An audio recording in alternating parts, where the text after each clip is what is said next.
হাস্তাপ্রন্ত ভারতের ভালোবাসায় মুগ্ধ মেসি। আবার ফিরে আসবো বার্তা দিয়ে শেষ হলো গোট ট্যুর।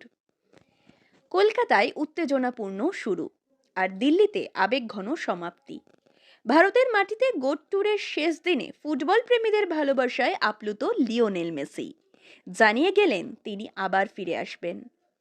হায়দ্রাবাদ ও মুম্বাইয়ের পর সোমবার দিল্লিতে এসে সফর শেষ করেন মেসি।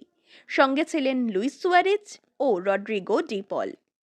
দিল্লির অরুণ জেটলি স্টেডিয়ামে আয়োজিত অনুষ্ঠানে উপচে পড়া ভিড় ও উচ্ছ্বাসে স্পষ্ট ফুটবল প্রেমীরাও অপেক্ষায় ছিলেন কিংবদন্তির এক ঝলক দেখার জন্য। অনুষ্ঠানের শেষে মেসি বলেন, এই কদিনে আমাদের যে ভালোবাসা দেওয়া হয়েছে তার জন্য সবাইকে ধন্যবাদ।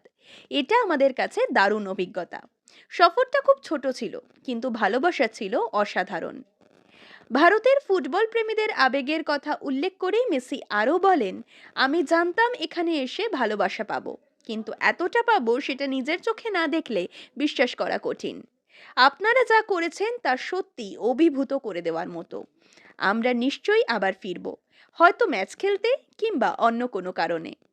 শেষবেলায় স্প্যানিশ ভাষায় দিল্লিবাসীর উদ্দেশ্যে মেসির বার্তা, গ্রেসিয়াস দিল্লি, হাস্তা প্রন্ত, অর্থাৎ আবার দেখা হবে। মুম্বাইয়ে সচিন তেন্ডুলকরের সঙ্গে মেসির ঐতিহাসিক সাক্ষাৎকারের পর দিল্লিতেও ফুটবল ও ক্রিকেটের মেলবন্ধন নজর কাড়ে।